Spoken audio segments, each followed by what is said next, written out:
이 시간에는 어떻게 할 때 어떻게 할 때 그리스도께서 내 속에서 형상을 갖추시는가라는 제목으로 함께 말씀의 은혜를 나누기를 원합니다. 오늘 거룩한 주일을 맞아 주님을 예배하러 나온 우리 성도들과 또 온라인으로 아마 예배를 드리는 모든 성도들을 사랑하고 축복합니다. 믿음 안에서 천국까지 가는 우리의 믿음의 행진에 선하신 하나님의 손길이 함께함으로 순간순간마다 때때로 시간마다 도우시는 하나님의 그 역사를 경험하면서 주님과 동행하면서 이 길을 갈 수 있게 되기를 축원합니다. 올해 들어와서 제가 이 영적인 전사로 무장하기 위해서는 어떻게 해야 되느냐 이 부분에 관하여 말씀을 나누고 있습니다. 영적인 전사라는 이 말은 결국에 우리가 싸우는 대상이 있다는 거 아니겠습니까? 근데 결국에 지고 나면 우리가 얻는 것은 아무것도 없는 거지요. 그래서 우리는 반드시 이 영적 전쟁에서 승리를 해야 합니다. 그래서 우리는 적을 알아야 되는 거죠. 그 적은 우리 밖에도 있고 우리 안에도 있습니다. 그리고 우리 밖에는 귀신이라는 게 있어요. 이것이 뱀으로 있는 것입니다. 하늘에 떨어질 때 그 타락한 천사 전부 뱀이 됐어요. 그렇기 때문에 뱀으로 존재하고 있다. 그래서 뱀을 집으며 그리고 예수님이 책망할 때도 그랬다네요. 독사의 새끼들아, 뱀들아, 독사들아 이렇게 얘기했잖아요. 그래서 세례 요한도 마찬가지였습니다. 다 보고 있었던 거죠. 우리는 잘 몰라서 안 보이니까 그게 뱀인지 아닌지 잘 몰랐지만 이미 다 알고 있었어요. 우리의 밖에도 적이 있고 우리 안에도 뱀이 들어와 있고요. 뿐만 아니라 또 하나의 적이 있으니 우리의 혼입니다. 혼. 이 육체에 짝하고 살고 있는, 그래서 내 육체가 원래는 그 사단에 의해서 농락을 당하고 있지만 내 혼이 빼앗기지만 않으면 되는 거거든요. 그런데 내 혼이 여기에 속해서 가고 있는데 내 영이 하고 있는지 착각하고 있는 거라. 그것이 엄청나게 많습니다. 그래서 영과 혼을 분리하는 작업을 해야 된다라는 제가 이 말씀을 드렸고요. 그래서 날마다 이 말씀을 들을 때 이 혼이 영으로 돌이켜지는 겁니다. 할렐루야. 예배를 드릴 때에 이 영을 사용하는 거예요. 우리는 알지 못하지만 다른 기관을 사용하여서 하나님은 영이시니 예배하는 자가 영과 진리로 예배하라 이렇게 얘기했다는 거죠. 그렇기 때문에 예배를 드리는 것을 소중히 여기시게 되기를 축원합니다. 이 예배를 통하여 우리가 영으로 하나님을 접촉하게 돼 있다 그 말이에요. 영의 기관을 사용하는 거예요. 우리는 볼 수 없고 만질 수 없어요. 이 혼인지 영인지 잘 구분이 안 되지만 그렇게 된다라고 말씀하고 있는 것이죠. 그래서 우리가 우리 안에도 있는 적과 우리 밖에도 있는 적을 싸워야 되는데 이 싸울 때 우리 스스로 싸운다면 천사보다 능력이 부족하기 때문에 진다 그 말이에요. 그래서 하나님께서 우리를 돕기 위하여 준비하고 계십니다. 할렐루야. 그 하나님께서 이 땅에 오셔서 귀신들을 다 이기시고 사망 권세 가지고 있는 그 귀신들의 왕을 십자가에서 머리를 박살내시고 사망과 음부의 권세를 빼앗은 다음 성령으로 우리에게 들어오셔서 우리가 싸울 수 있도록 우리 안에 성령을 집어넣어 준 거죠. 할렐루야. 그래서 우리가 이 성령을 의지하게 될 때에 우리가 악한 마귀의 계획을 분별히 낼 수가 있는 것이고 이놈들과의 싸움에서 승리할 수가 있는 것이죠. 귀신은 어떻게 도망가느냐? 우리가 회개해야만이 우리가 붙어있을 근거를 상실하고 그리고 우리가 회개를 할 뿐만 아니라 믿음을 가져서 감히 어디를 대들어 정확한 그 믿음을 가져야 합니다. 할렐루야. 주님이 우리와 함께 계시니 나를 만지도 못한다는 분명한 믿음을 가지고 굳게 꼬집게 될 때 사단 마귀도 알고 아하 이놈은 아는구나. 이걸 알고 있구나. 내가 있다면 나의 살이 찢어지고 내가 불에 태워지겠구나. 아유 고통스러워. 빨리 가야지. 이렇게 생각하는 거죠. 그래서 지금 우리가 어느 장면에 있는가를 잠깐 제가 소개했는데 영적 싸움에서 우리 자신이 지금 어떤 존재인가를 지금 확인하고 있는 그런 지금 말씀 가운데 있습니다. 그래서 오늘도 내가 누군가 나의 정체성에 관한 말씀을 오늘도 나누게 될 거예요. 똑같은 내용이고 알고 있는 내용 같으나 사실 알고 있지 않은 것이 있을 것이고 그것을 제가 다른 표현을 통해서 여러분에게 증거하게 되면 그게 구별이 되어질 거예요. 그런 차이가 있었구나. 여기에 하나님께서 더해진 그 말씀을 우리가 붙잡고 기도하게 될 때 우리는 영적 전쟁에서 승리할 줄로 믿습니다. 오늘은 연해축제 이야기를 시작해 보도록 하겠습니다. 강원도 양양군의 남대천에 가면 해마다 10월 달에 연어축제를 열게 됩니다. 혹시 연어 잡수실 줄 아세요? 빨갛게 올라오는 뷔페집에 가면 반드시 있는 이 연어, 얼마나 맛이 있는 줄 몰라요. 그래서 항상 젓가락이 그리 가는데요. 이 연어가 우리나라 북부에, 그러니까 강원도 쪽에 그쪽에 민물가에서 태어납니다. 이 세계적으로 어떻게 나오는 지역이 많지 않아요. 그런데 우리나라가 핵심 지역이에요. 우리나라하고 일본 북부 지역에, 그리고 캐나다 그쪽 북부 이쪽에서 이렇게 왔다 갔다 하는 고기가 연어인데요. 12종이나 있답니다. 그런데 우리나라에서는 5종이 살고 있대요. 우리가 전혀 모르는 홍연어도 있고요. 좌우지간 5종류가 연어가 있는데, 그 우리나라에서 자라는 그 연어의 삶의 일대기를 보면 참으로 놀랍기만 합니다. 우리나라에서 태어난 그 연어가 파란색이라 제가 안에 비치네요. 파란색을 필터로 이렇게 했더니 저쪽에 보게 되면은 한국이 있고요. 요 알래스카만이 캐나다 쪽입니다. 태평양인데요. 나중에 색깔을 좀 바꿔야 되겠어요. 저쪽에서 출발해가지고 일본을 거쳐서 캄차카 반도를 건너서 베링과 얄루샨 열도를 건너서 캐나다의 알래스카만까지 이렇게 이동을 해가지고 그 태평양에서 3년을 삽니다. 3년을 살다가 다시 민물로 와가지고 자기 고향으로 들어와서 죽는 게, 그래서 장장 2만 킬로의 그 여행을 끝내고 돌아오는 동물이 연어입니다. 왜 자기 고향으로 돌아올까요? 설명할 수는 없대요. 근데 말은, 학자들이 말하고 그래요. 모천 회귀 본능이라 이렇게 정의를 해놨어요. 모천 회귀 본능. 모천, 자기가 태어난 천이 있다는, 하천이 있다는 거예요. 강이 있다는 거예요. 거기를 회귀하는 본능이 있다. 근데 저 태평양에서 3년을 살았는데 어떻게 그 물이 거기까지 가겠습니까? 못 찾아간다니까요, 이건. 근데 희한하죠. 네. 사람이 이 땅에 태어나는데 천국에서 우리가 보냄을 받았다는 것을 아는 사람이 있는 거죠. 그 아는 사람이 있는 거, 그거 누가 어떻게 말하지 않아도 그걸 알아가는 거죠. 희한합니다, 좌우지간. 근데 모천 회귀 본능이라고 정의를 하는데 말도 안 되는 이야기예요. 근데 좌우지간 그렇게 돌아간답니다. 그런데 이 연어가 보통 4년을 살고, 이렇게 4년을 살고 죽어요. 근데 일생에 딱 한 번 알을 낳고 죽어요. 알을 여러 번 낳는 게 아니에요. 다른 물고기는 계속 알을 낳잖아요. 근데 연어는 일생에 한 번 딱 알을 낳고 죽습니다. 이 연어가 알을 낳기 위해서 자기 자리로 돌아가게 되는데, 그렇게 좋은 환경을 버리고 그렇게 어려운 환경을 찾아가서 그가 올라가게 되죠. 남대천 또 여러 가지 많은 이런 강을 찾아서 가게 되는데요. 강을 찾아 올라가다가 새를 만나면, 왜냐하면 얕은 물가에서 났거든요. 태어났거든요, 자기가. 그래서 새들도 와서 그냥 눈을 쪼아가지고 먹더라고요. 눈을 쪼아서 가다가 새들의 먹이가 되기도 하고, 때로는 낚시꾼들에게 걸려가지고 붙잡히도 하는데, 어떤 놈은 그 낚시에 등이 찔려가지고 낚시를 달고 그 물을 올라가요. 얼마나 그 올라가다가 상처를 많이 받았든지 전투 상용사 같아요. 올라가다가 얼마나 많이 그렇게 막 치고 막 고통을 받아서 올라갔는지. 그런데 그들은 이런 험준한 물이 별로 없는데 등이 막 나오고 보이는 그곳까지 그렇게 올라가는 것이죠.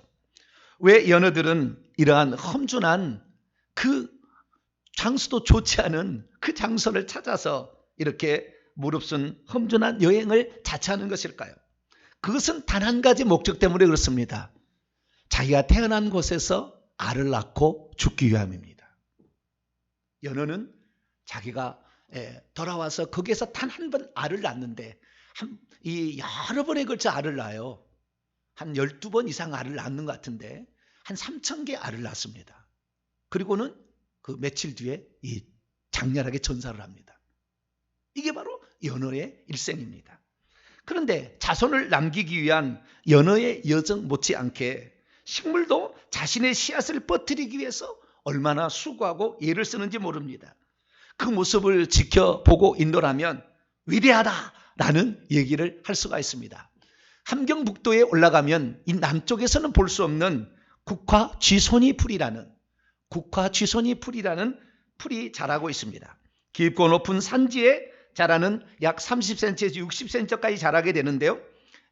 분홍색 꽃을 피우는 이 식물이 있습니다. 이 식물이 자라다가 이제 끝임하게 되면은 그 꽃에서부터 지금은 이제 꽃이 밑을 향하고 있어요. 그래서 꽃잎이 떨어졌어요. 그래서 이제 열매를 맺으려고 하는 거예요.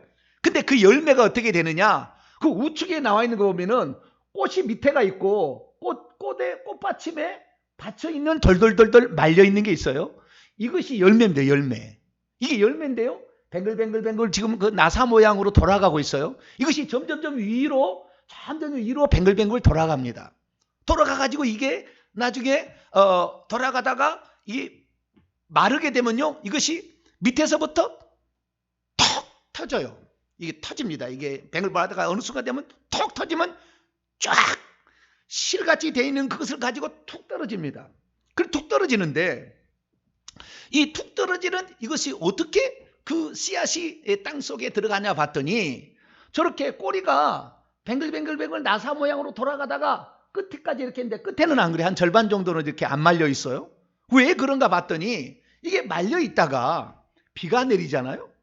비가 내리게 되면 이 씨앗이 살기 위해서 저 뱅글뱅글 돌리는 거예요, 이것을. 그러니까 뱅글뱅글 이렇게 지금 말려 있는 것이 다시 원상복귀가 돼서 풀어지는 것으로 되어 있습니다. 그리고 풀어지면 이것이 나사처럼 돌아가게 돼 있어요. 이게 풀어지면 이게 뱅글뱅글 돌았다 떨어졌다가 비가 맞으면 이거 다시 원래대로 풀어서 일자로 딱 만드는 거예요. 그러면서 뱅글뱅글 도는데 저렇게 길다랗게 꼬리를 가지고 있으니까 중심을 딱 잡아요. 나중에 제가 영상을 보여드릴게요. 중심을 딱 잡고 뱅글뱅글해서 땅에 직각으로 딱 서요. 이게 빙글빙글 돌면서 빙글빙글 돌면서 직각으로 딱 서가지고 저기 풀릴 때까지 도는데 이게 풀릴 때까지 돌면서 들어가는 것이 약 1.5cm 정도의 땅을 뚫고 들어갑니다.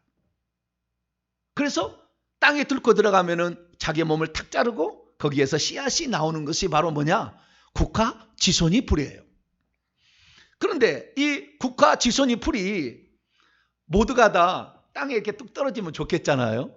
그런데 톡 튀어가지고 뚝 떨어지는데 어떤 놈은 바위에도 떨어지고 어떤 놈은 풀 위에도 떨어지는 거예요. 남의 풀 위에도. 풀 위에 떨어지면은 그게 있는데 자기가 이제 비가 맞으면은 이것은 생명체가 아니잖아요. 붙어 있는 꼬리가 비가 맞으면 이놈이 다시 풀려 있는 거예요. 다시. 그래서 빙글빙글 돌아가지만 땅이 아니잖아요. 땅이 아니니까 어떻게 해요? 빙글빙글 돌아가고 일자가 되는 거예요. 그러면은 풀에 걸려 있다가도 일자가 되니까 밑으로 떨어지기가 쉬워요. 옛날에 이렇게 빙글빙글 돌렸으면 이렇게 있으면 안 떨어질 텐데 다시 일자가 되니까 땅에 떨어지는 거예요. 그 다음에 바위 위에 있는 놈은 다시 빙글빙글 거기서는 뚫지는 못하고 빙글빙글 돌다가 바위 밑으로 내려가는 거죠. 그러다가 다시 비가 오기를 기다립니다. 비가 오기를 기다려요. 그리고 다시 비가 오기를 기다렸다가 비가 오면 비가 오기를 떨어졌다가 그 다음에 다시 말라요. 비가 와서 지금 이제 펴졌는데 다시 비가 오면 다시 또 돌돌돌 말립니다. 왜? 나중에 땅을 뚫고 들어가려고. 그래서 다시 또 이렇게 나사 모양으로 말았다가 비가 오면 다시 그것이 풀어져 가지고 땅 속에 깊이 박아서 자기의 씨앗을 생명을 전하는 것이 바로 국화쥐손이 풀의 일생입니다. 이들의 눈물 겪고도 신비한 생명을 보존하기 위한 그 여정을 바라보고 논하면 하나의 생명이 태어나서 또 다른 생명을 낳기까지 치열한 전투와 그리고 자기 나름대로의 생존 번식 능력을 이용하여 참 애를 쓰는구나 라는 사실을 발견할 수 있습니다. 그런데 이러한 이야기가 비단 식물과 동물의 이야기뿐일까? 우리 자신을 생각해 보게 됩니다.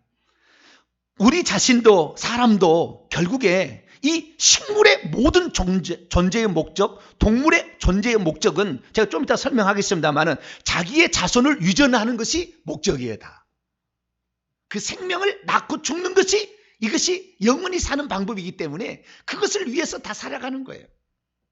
그런데 사람도 마찬가지라는 것입니다.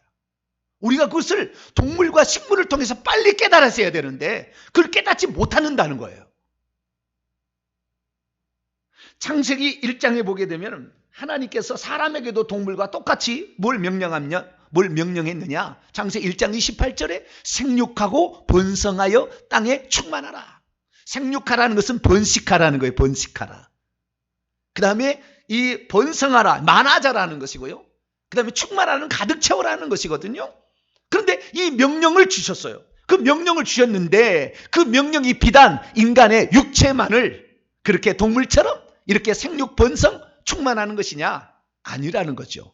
스가랴 12장 1절 말씀을 보니까 하늘들을 펴시며 지구를 만드신 그분께서 사람을 거기다가 지어 놓으셨는데 사람 안에 영을 지어 놓았다. 이렇게 얘기한다는 거예요. 그래서 우리는 이 연어의 일생, 국가 지손이의 일생만 있는 것이 아니라 사람은 두 가지 인생을 살아간다는 거예요. 하나는 부모로부터 물려받는 그 육체의 인생을 한번 살아가서 또 자식을 남기고 죽는 거죠. 그러나 이것만 있는 것이 아니라 또 영의 출생이 있어가지고 그 영이 또 태어나서 그 생명을 받아가지고 자라서 또 생명을 낳고 어떻게 끝나야 되는 이 또 다른 두 가지 생명을 사람들은 살아간다는 것입니다. 그래서 우리는 이 두 번째의 생명, 두 번째의 생명에 관심을 가져야 합니다. 우리의 신앙의 여정도 국가지손이 풀이나 연어처럼 험준한 그 영의 일생도 있어요. 영의 여정 가운데 그런 게 많이 있는 거죠. 그냥 영이 한번 태어났다고 그냥 자연스럽게 천국까지 꼴이나느냐? 그렇지 못하고 엄청나게 많은 이 갈매기와 같은 그런 사탄 마귀가 쪼아서 먹어버릴 수도 있고, 그래서 우리가 이 중간에 어떻게 우리가 이것을 관리하느냐에 따라서 결국에 우리는 천국에 꼴이 나는 두 번째 영이 천국에 꼴이 나는 그 일생을 제대로 마치고 꼴이 나는 사람이 있는가 하면 그러지 못할 사람도 있다는 거죠. 저와 여러분은 두 번째 출생하는 그 영이 인생의 여정을 잘 마치고 남대천에 올라가서 알을 낳듯이 천국에 꼴이 날 수 있는 복된 성도가 되기를 축원합니다. 그러면 어떻게 우리가 이런 험준한 인생을 이기고 과연 천국까지 들어갈 수가 있는가? 그리고 만약에 이미 이런 인생을 살고 있는 자는 어떻게 사는 인생을 살아야 값지게 인생을 살 수 있나? 이 부분에 관하여 제가 그 비밀을 제가 말씀을 드리도록 하겠습니다. 오늘 본 말씀은 한 사람이 거듭나서 자기 자신 속에 그리스도께서 형상을 갖추시기까지 해산하는 수고를 해야 한다라고 했다는 말씀입니다. 바울은 왜 자신이 갈라디아에 있는 성도를 향하여 해산하는 진통을 다시 겪고 있다라고 말하고 있는 것일까요? 오늘 본 말씀은 AD 55에서 56년경 사도 바울이 제3차 전도 여행 중에 에베소에서 제1차 전도 여행 때 세워놓았던 갈라디아 교회의 상황을 듣고 안타까워서 그들에게 보낸 편지의 말씀입니다. 갈라디아 성도들은 원래 이방인들이었다가 사도 바울로 말미암아 복음을 전해 듣고 예수 그리스도를 믿은 또 다른 생명을 알고 그 생명을 받아들인 자들입니다.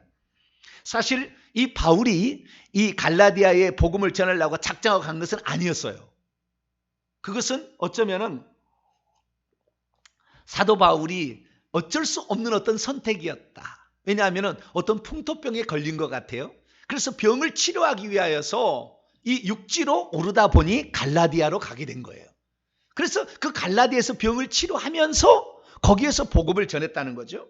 그래서 거기서 만난 사람들에게 복음을 전했는데 그 갈라디아에서 그 이방인들이 바울의 복음을 전해 듣고는 그 자기에게 복음을 전해준 그 새로운 영의 눈을 뜨게 해준 그 바울을 너무 사랑하고 아끼는 거예요. 바울의 육체에는 그들을 시험할 만한 것이 있었음에도 불구하고 바울을 업신여기거나 침뱉지도 아니하고 하나님의 천사처럼 그리고 그리스도 예수처럼 그를 영접해 주었다는 것입니다. 그렇기 때문에 바울은 첫사랑인 거죠. 일종의 첫사랑. 갈라디아 성들이 첫사랑이에요. 그래서 첫사랑이기 때문에 그 어떤 곳보다도 이 애정이 깊이 들어가 있는 거예요. 그래서 내가 너희들이 지금 잘못된 길에 가서 어지러움에 지금 빠져서 어디로 갈지를 모르고 연어가 올라가다가 말이죠, 길을 잘못 들어가지고 이렇게 갈라지는 거에 잘못 들어 딴 데로 가서 죽는 연어가 많아요.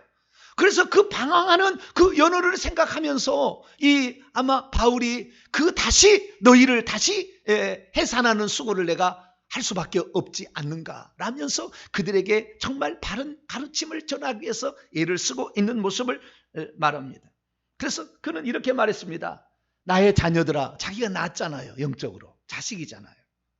나의 자식들아, 너희 속에 그리스도가 형상을, 밑에 직역입니다, 너희 속에 그리스도가 모양을 갖추기까지 나는 다시 너희를 위하여 해산의 진통을 겪고 있다.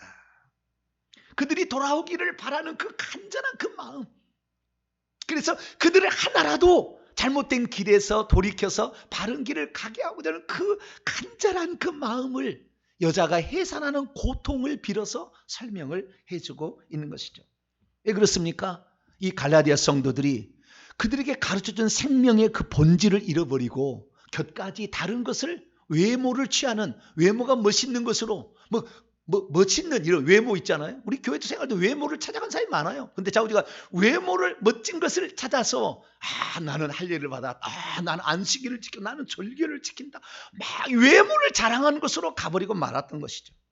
그래서 그리스도를 잃어버릴 그런 상태까지 가고 있는 그들을 향하여 바울은 안타까운 마음으로 내가 다시 해산의 진통을 겪듯이 다시 너희를 바른 길로 가게 하고 싶다라고 말했다는 것입니다.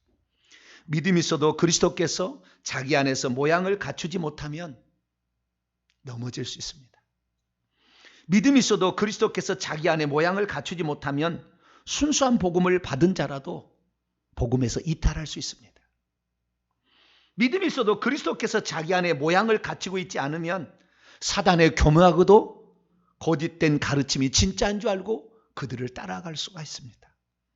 믿음이 있어도 그리스도께서 자기 안에 모양을 갖추지 못하면 옛생활로 다시 돌아갈 수 있고 예수 믿기 이전의 상태로 돌아갈 수가 있습니다. 믿음이 있어도 그리스도께서 자기의 모양을 갖출 때까지 성장하지 못하면 갖가지 유혹을 이기지 못하고 중간에 낭망하고 중간에 절벽으로 떨어진 자도 있다, 이것입니다. 그러므로 우리 성도들은 그리스도께서 내 안에 모양을 완전히 갖출 때까지 해산의 수고를 기꺼이 마다하지 않냐고 받아들이므로 내가 어찌하든 바로 내가 태어난 고향까지 나는 가리라는 그런 강렬한 열망을 가지고 새들이, 낚시꾼이 어떠한 어려움이 있다 할지라도 나는 그곳을 향하여 달려가서 반드시 그곳에 나는 도착하리라, 그런 열망을 가지고 달려갈 수 있게 되기를 축원합니다. 우리의 인생 여정 마찬가지입니다. 그런데 제가 지금 얘기하는 여정은 우리의 영의 여정을 말하는 거예요. 우리의 여정 길목마다 오늘도 얼마나 많은 위험 요소들이 우리 주변에 자리 잡고 있는지 모릅니다. 그래서 우리는 그 여정 속에서도 그 여정을 뚫고 결국에 내가 태어난 곳 천국까지 우리는 가야 될 그런 존재들이라는 것이죠. 자신의 몸을 돌돌 말았다가 성령의 비가 올 때 그것을 촥촥촥촥 펴서 결국에 이 씨앗의 생명을 남기는 그 국가지손이 불처럼 힘겹고 어려운 삶이 있어서 내 생애를 포기하고 싶고 신앙생활을 포기하고 싶은 생각을 들 때가 있다 할지라도 우리는 우리의 이 인생이, 이 영의 인생이 있다는 사실을 알고 육체의 인생만이 아닌 이 영의 인생을 꼭 성공적으로 마감할 수 있는 복된 성도가 되기를 축원합니다. 그러기 위해서는 우리 자신이 어떤 존재인가를 제대로 알아야 되는 것이죠. 저는 이번에 창세기 강의를 하면서 많은 것을 저도 배우고 있습니다. 저도 배우고 있어요. 왜냐하면 이렇게 원문적으로 제가 설교를 해본 적이 없었거든요. 그런데 제가 헬라어 전공자다 보니까 원문적인 뜻을 찾아서 가보니까 엄청나게 많은 풀리지 않는 것들이 다 거기에 다 풀릴 수 있는 것을 알게 되었어요. 그런데 제가 여기에서 셋째 날 식물생명체와 다섯째 날, 여섯째 날 동물생명체의 그 이야기를 하면서 무슨 생각이 들었냐면 식물 생명체하고 동물 생명체가 왜 자식의 자손을 퍼뜨리기 위해서 무한한 방법을 개발해, 물론 하나님이 했겠지만 그것을 자꾸지간 이루기 위해서는 피나는 엄청나게 어려운 고비들을 다 넘어서 가서 결국에 그 자손을 남는 것을 보면서 왜 저렇게 할까? 이 생각을 해봤어요. 왜 저렇게까지 해야 되나? 근데 제가 결론을 내리게 된 것은 뭐냐? 결론을 내리게 된 것은 모든 식물 생명체나 동물 생명체는 자기의 씨를 통해서 번식을 하잖아요. 씨를 통해서 번식을 해요. 동물이나 식물이나. 그런데 그 씨는 또 다른 자기 자신의 분신이잖아요. 자기 자신 만들어내는 거잖아요. 그러니까 식물 생명체나 동물 생명체가 어떻게 그 생명을 연장하고 있느냐? 씨를 남김으로, 그래서 씨가 다시 발화되어서 또 다른 씨를 남기게 해주기까지 이 일들을 함으로 자신의 일생은 끝내질 않는 거예요. 계속 연장을 하는 거죠. 계속. 식물이 탄생하고 동물이 탄생했는데 지금까지 그 계속해서 연장하는 것은 존재하고 있고 그 연장을 못했던 것은 멸종을 한 겁니다. 그런데 하나님께서는 어떻게 했느냐? 동물에게 뭐라고 얘기했느냐? 창세기 1장 22절에 보면은 바다의 물고기와 공중의 새에게 명령했습니다. 뭐라고 명령이냐? 복을 명령을 했어요. 복을. 무슨 복이냐? 생육하고 번성하여 땅의 바닷물에 충만하라. 그런데 이것은 사람에게 창세기 1장 28절에 남성과 여성이라고 표현되는 이 남자와 여자에게도 동일하게 명령을 했는데 동물에게도 이 복을 명령했다는 거예요. 이것이 너희의 복이다 라고 했다는 거예요. 네가 그 험준한 그 여정을 끝내고 다시 그 얕은 그 물가에 가서 알을 낳고 죽는 것이 너의 복이다 라고 얘기를 했다는 거예요. 왜? 너가 영원히 죽지 않고 살 수 있는 방법은 그것이다 라는 거죠. 그런데 이 사람에게는 이 육체만을 씨로 남기고 죽는 것이 아니라 영을 또 받는다는 거예요. 이것이 아주 특별한 것입니다. 오늘 오후 찬양 예배에 이제 인간에 관하여 제가 드디어 이제 들어왔습니다. 오늘 오후 찬양 예배 들어보세요. 엄청난 일이 또 있습니다. 그 인간에 관하여 얘기를 하게 될 텐데 인간은 두 종류의 생명을 살아가는 존재로 하나님이 처음부터 지었다는 거예요. 하나는 아담의 씨부터 지어서 아담과 이 부부를 통해서 씨가 낳고 해서 지금까지 온 거예요. 그냥 아담은 죽지 않고 지금까지 살아있는 거예요. 나로 지금. 우리 자신으로 지금 살아있는 거예요. 계속 낳고 자기 생명을 계속 낳고 했으니까. 그런데 이 성경을 보니까 아담의 씨로서 낳고가 아니라 또 하나의 하나님의 씨로 낳고 해야 우리가 원래 갈 천국까지 있다는 거예요. 영이 왔던 우리의 영을 한 2, 3개월 때 잉태될 때 집어넣어주는 그 영이 돌아갈 고향이 있다는 거죠. 육체만이 있다는 게 계속 살아가는 것이 아니라. 이 또 하나의 생명을 성경에는 하나님의 씨라 얘기하는 거예요. 이 씨를 받아서 이 씨를 남겨야 된다는 거죠. 이것이 또 하나 인생의 목표라, 인생을 하나님 만드신 목적이라 이렇게 말하고 있다는 것입니다. 말라기 2장 15절에 보면 하나님이 영이 많지만 여분이 많이 있었지만 오직 하나만 만들지 아니하였느냐. 아담 하나 만들었다는 거예요. 여기에서 하와가 나왔으니까.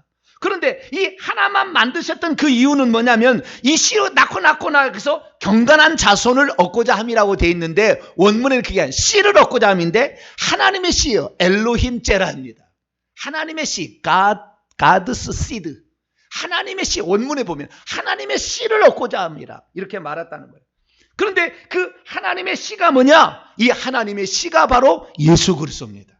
좀 이따 얘기하겠습니다. 예수 그리스도예요. 결국에. 그래서 우리가 이 예수 그리스도를 우리 안에 받아들여서 또 하나의 생명으로 우리가 탄생해야 되고 이 생명을 많이 이 땅에 퍼뜨리는 거, 이 생명을 많이 낳게 하고 죽어야 우리의 인생이 제대로 된 인생이 된다 그 말이죠. 요한 1서에 보게 되면 요한 사도는 이것을 분명히 알고 있었어요. 하나님께로부터 이미 태어난 채 있는 자마다 계속해서 죄를 짓지는 아니할 거다.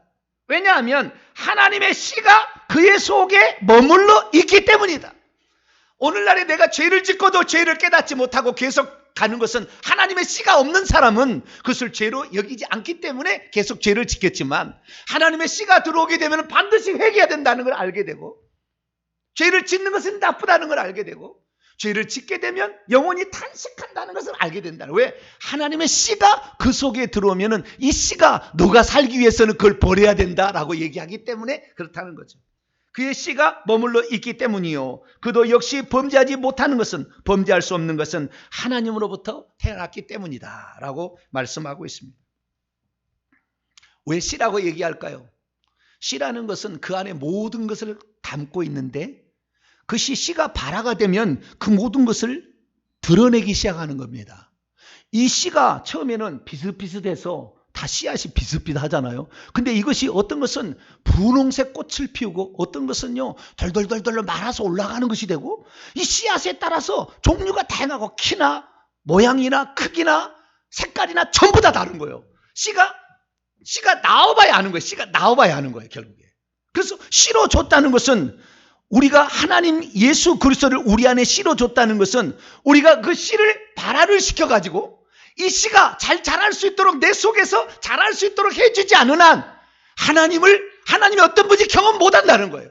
그렇게 수천 수백 면의 엄청난 것을, 능력과 그걸 가지고 있는데도 하나도 쓰지 못하고 예수 그리스도는 그냥 가지고 있는 것으로, 씨를 가지고 있는 것으로 끝나는 인생도 있다 이거예요. 그러면은 뭐요? 새가 와서 딱 쪼아 먹어버리는 거예요.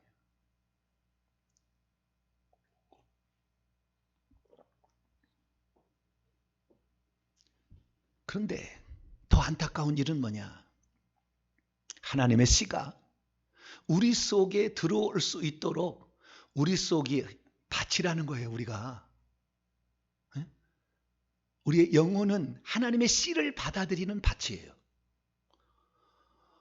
우리의 육체는 엄마의 씨, 육체의 씨를 가지고 있는 밭이요, 자궁이요, 공장이라 한다면, 우리의 영혼은 하나님의 씨를 받을 수 있는 공장이요, 처소라는 거예요. 그래서 사람만은 그 씨를 받을 수 있다라는 것을 처음부터 그렇게 창조를 했는데, 오늘날 지구상의 약 70%는 자기 속에 하나님의 씨를 받을 수 있는 상태로 되었고, 하나님의 씨를 받아야 이것이 인생의 진짜 인생이 펴진다는 것을 모르고 죽어가고 있다는 겁니다.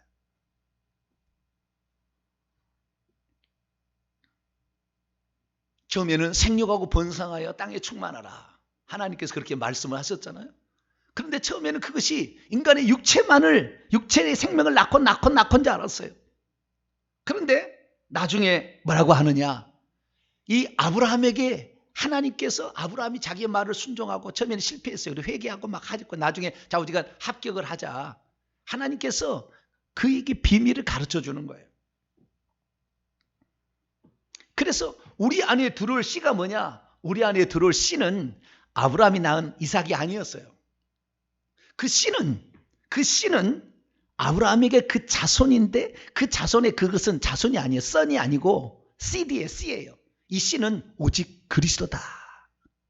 너희 안에 하나님의 씨를 받을 수 있는 그릇이 영혼인데, 여기에 하나님의 씨, 하나님의 생명, 하나님의 그 어떠하심을 받아야 된다, 이렇게 얘기한다는 거예요.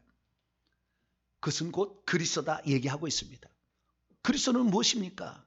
이 그리스도는 예수님을 지칭하는 건데요, 이 땅의 왕과 제사장과 선지자 직분을 감당하는 것을 그리스도라고 얘기합니다.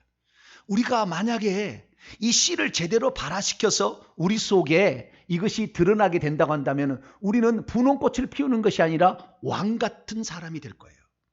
이 땅에서부터 왕 같은 제사장이 되는 거예요. 하나님을 아는 선지자가 되어서 남에게 그 그리스도를 전해줄 수가 있어요. 그러나 그것이 발화되지도 못하는 사람은 전혀 예수님이 뭐요? 전혀 모르고 죽어갈 사람도 있습니다. 주먹을 믿고 살아야지, 돈을 믿고 살아야지, 이렇게 살다가 죽을 사람도 있어요. 저와 여러분은 이 그리스도를 내 속에서 잘 발화시켜서 그분이 발현됨으로 말미암아 하나님의 어떠하심이 여러분의 삶 속에서 드러나는 복된 성도가 되기를 축원합니다. 그래서 우리가 이 씨를 계속 발화시켜야 되는데, 이 씨가 있다는 사실을 처음에는 잘 몰랐다는 거예요. 이 또 하나의 영혼이 받아들일 씨가 있다는 걸 몰랐다는 거예요. 그런데 아브라함에게 하나님께서 그 사실을 가르쳐 준 거죠. 왜? 다 통과했기 때문에 그런 거예요. 이와 같이 내 아들 내 독자도 아끼지 아니하였으니 내가 너에게 큰 복을 주고 너의 씨드예요. 선이 아닙니다. 너의 씨가 크게 번성하여 많아져서 하늘의 별과 바닷가에 모래와 같게 하리니 내 씨가 그 대적의 성물 장차 사탄 마귀의 머리를 박살낼 것이고 내 씨로 말미암아 천하 만민 모든 민족이 복을 받게 될 것이니 너가 나의 말을 준행하였습니다. 오늘 우리가 하나님의 말씀을 듣고 회개할 건 회개하고 주님을 위해서 살기 위해서 몸부림치는 자에게 이 씨는 점점 드러나게 돼 있지, 이것을 하지 않게 되면 아무리 신앙생활을 50년을 해도 깨닫지 못한다는 거예요. 50년을 신앙생활해도 자기가 지금 무엇 때문에 살고 있는지 그 씨가 어떤 것인지를 경험하지 못하고 이렇게 죽을 수밖에 없다라고 말한다는 것입니다. 아브라함은 그 사실을 알았기 때문에 아들아, 우리 중에 경건한 자손 하나님의 씨가 나온단다. 우리는 그들로 말미암아 새로운 인생을 살 수가 있어. 그래서 우리는 그 믿음을 전수해 줘야 된다. 그래서 아브라함은 이삭은 야곱에게 그걸 전수해 줬어요. 그런데 이스라엘 민족이 애굽에 들어가서 그걸 전해주는 것을 잊어버렸어요. 왜? 너무 잘 살았거든요. 215년 동안 430년의 절반 정도는 너무 잘 살았어요. 배 따뜻하고 문제없고 나일강 삼각주에서 곡식이 번창하는 그곳에서 잘 먹고 잘 살았더니 하나님을 잊어버렸어요. 너희들은 이 땅에 살 것이 아닌데 하늘을 바라봐야 되는데 너희들 왜 그렇게 사니? 그래서 결국에 이스라엘 민족을 다시 215년 동안은 종살이를 만들었어요. 그래서 고통 중에 부르짖도록 하나님을 찾도록. 그래서 이스라엘 민족이 그렇게 고통을 당하자 부르짖기 시작했습니다. 하나님, 들어보니 우리 하나님이 있다면서요. 여호와가 있다면서요. 살아계시다면 우리를 이 고통에서 좀 건져주세요. 그래서 하나님께서 이스라엘 민족을 거기에서 건져냈어요. 그런데 아직 약속의 씨가 태어날 때가 안 됐어요. 그러니까 임시적으로 율법을 가르쳐 줘가지고 우리의 죄 이런 것들을 깨달으면 빨리 돌이켜서 그리스도를 바라라. 하나님의 씨가 오기를 기다리고 그 씨를 바라라 라면서 율법을 주었어요. 그런데 갈라디아 성도들은 그리스도를 하나님의 씨를 받아들여서 성령으로 이미 거듭 태어났는데도 불구하고 다시 율법으로 돌아가가지고 폼나는 거, 외형적인 것에 멋진 것을 쫓아가기 시작했다는 거예요. 그럴 수 있어요. 우리가 하나님의 씨가 있어도 그 씨가 모양을 갖출 때까지는, 어느 정도 모양을 갖출 때까지는 다시 옛날로 돌아갈 수 있다는 것을 사도 바울은 잘 알고 있었던 거죠. 그래서 너를 다시 내가 해산하는 고통을, 그때도 내가 해산하는 고통을 통해서 너를 낳았지만 다시 또한 해산의 고통을 통해서라도 너희들이 바른 길을 가기는 것을 나는 원한다. 제 소원도 아마 여기 있는 것 같아요. 제가 왜 이렇게, 어떤 사람은 그래요. 목사님은 좀 조곤조곤 얘기를 못하냐고. 네? 설교하면 조곤조곤 얘기하잖아요. 저도 얘기할 수 있잖아요. 여러분, 여종은 하나님의 나라를 위협으로 받을 수 없습니다. 이렇게 얘기할 수 있잖아요. 그죠? 근데 쟤는 왜 이렇게 오늘도 큰 소리로 얘기를 할까요? 목소리도 그냥 막 기도하다가 보니까 목소리도 이렇게 계속 낮지도 않으면서 그럼에도 불구하고 얘기할까요? 오직 하나의 바람이죠. 이 땅에 우리가 영혼을 가지고 있고 영혼의 하나님의 씨를 받아들이며 이 하나님 씨가 발화되어서 모양을 갖출 때까지는 제가 쉴 수가 없거든요.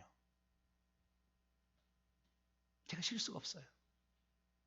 우리 성도 모두가 다 모양을 갖춘다는 것은 다시 씨를 낳는다는 거거든요. 다시 씨를 낳아서 그것을 이루고 있다는 것인데, 그렇게 되기까지 저의 삶은, 저의 인생은 하나님이 그렇게 저를 지었기 때문에 그것을 전할 수밖에 없다라는 것이죠. 그래서 오늘날 많은 사람들이 보면은 자기 안에 하나님의 씨의 형태로만 가지고 있고 그것이 발화되어서 일정한 그리스도의 모양을 갖출 때까지 갔어야 되는데 가지 못하고 씨의 상태에서 아니 씨에서 막 태어난 어린아이 상태로 머물러 있어 버리는 거예요. 그러니까 갖가지 어떤 미혹에 이런 것에 노출되어서 결국에 거기에 빠져버리고 마는 것입니다. 식물이 싹을 틔웠다고 해서 그 식물이 또 다른 씨를 낳을 수 있는 게 아닙니다. 씨가 또 다른 씨를 낳을 수 있을 때까지, 낳을 때까지, 연어가 그 붉은 알을 낳을 때까지 죽는 줄 알면서도 거기까지 가지고 오는 것은 그것이 그에게 복이기 때문에, 그것이 복이라는 걸 알기 때문에 우리도 마찬가지입니다. 우리가 어떤 상태가 되느냐, 우리 스스로가 모양을 갖추어서 또 다른 생명을 낳을 때까지는 우리는 멈출 수가 없는 것이에요. 우리는 거기까지 계속 가야 되는 거예요. 그것을 깨닫도록 하기 위해서 거기에 그것이 중요하다는 것을 알기 위해서 누군가는 그것을 얘기를 해야 되고 이렇게 목소리를 피튀기면서 얘기를 해야 되는 해산의 수고가 필요하다는 거죠. 그러면 듣는 사람은 어느 정도로 아는 거예요. 아, 저분이 얘기하는 것이 진짜겠구나 아니겠구나.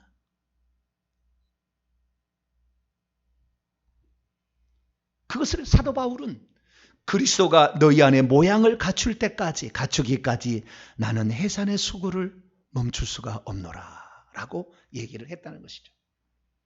그런데 그들은 어떻게 했습니까? 어리석게 행동하고 말았습니다.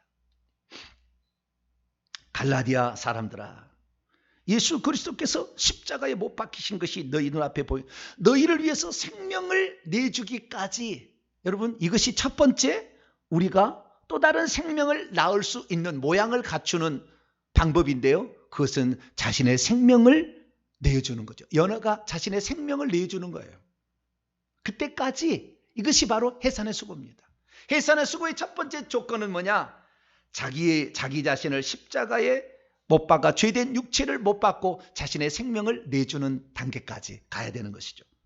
뿐만 아니라 두 번째로 그분은 우리를 위하여 저주를 받은 바 되사 율법의 저주에서 속량하셨으니 내가 내 자식이 잘 되기만 한다면 저주를 내가 받는 것은 내가 받으리라. 이러한 각오를 하고 그 생명을 낳기 위해서 그 생명이 또 다른 모양을 갖출 때까지 애쓰는 것, 이것이 바로 해산의 수고의 하나의 유형입니다. 이게 다 답이라는 게 아니에요. 사람마다 다 다를 거예요. 어떻게 해산의 수고를 하는지는 다 달라요. 케이스 바이 케이스지만 사도 바울은 그렇게 하고 있었다는 것입니다. 그래서 결국에 이 그리스도께서 거기 안에서 살아서 우물 터서 색깔이 어떤 것이고 줄기가 어떤 것이며 열매가 어떤 것인지까지 그분이 거기서 살아서 결국에 열매를 맺을 수 있을 때까지 우리는 해산의 수고를 멈추지 않아야 한다 라고 사도 바울은 우리에게 말해주고 있습니다. 저는 그래서 우리 인생이 저와 여러분의 인생이 육신의 생명만을 낳고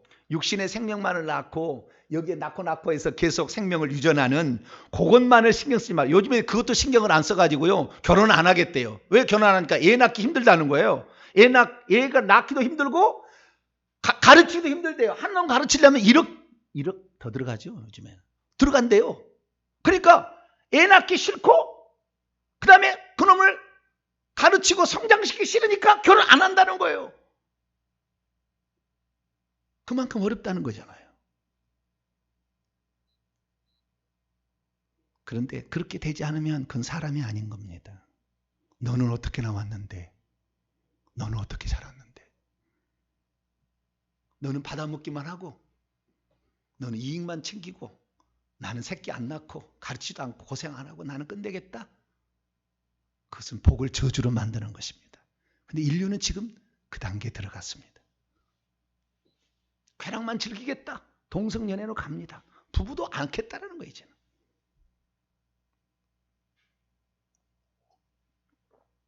지구는 끝나가고 있습니다.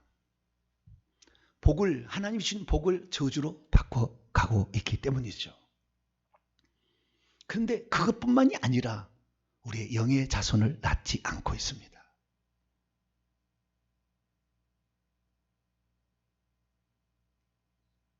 영의 자손을 낳고 있지 않는 거예요. 영의 자손을 낳지 않으면 희생이라는 것을 모르는 것입니다. 여자는 아이를 낳으면서 생명의 귀중함과 소중함과 그걸 느끼는 거예요. 옛날에는 자식을 낳으러 들어갈 때 고무신을 거꾸로 돌려놓고 애를 낳으러 들어갔다고 그래요. 다시 내가 이 신발을 신을 수 있을까?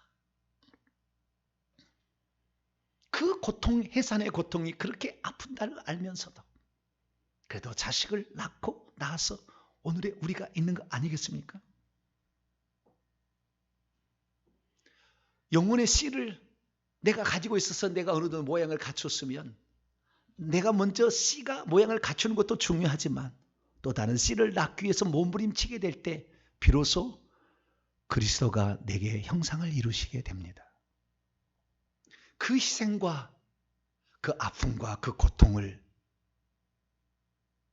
역전고통하면서 숱한 이 피비린내라는 전쟁터와 같은 세상 속에서 악한 마귀와 싸워서 기도하면서 회개하면서 승리를 해내야, 그래서 또 다른 생명이 그렇게 자라는 것을 볼 때 이것이 복이라는 것이라는 거죠. 결국에 우리가 성숙해서 그리스도를 표현하는 만큼 천국에서는 상이 될 것이고, 우리가 또 다른 생명을 낳아서 그 생명이 잘 자랄 수 있도록 도와주는 분량만큼 천국에서는 우리가 영원한 그만큼의 분량의 영광을 우리가 누리게 될 거예요. 나만 태어나서 나만 잘하면 천국 된다. 천국 가면 얻을 것이 없을 겁니다.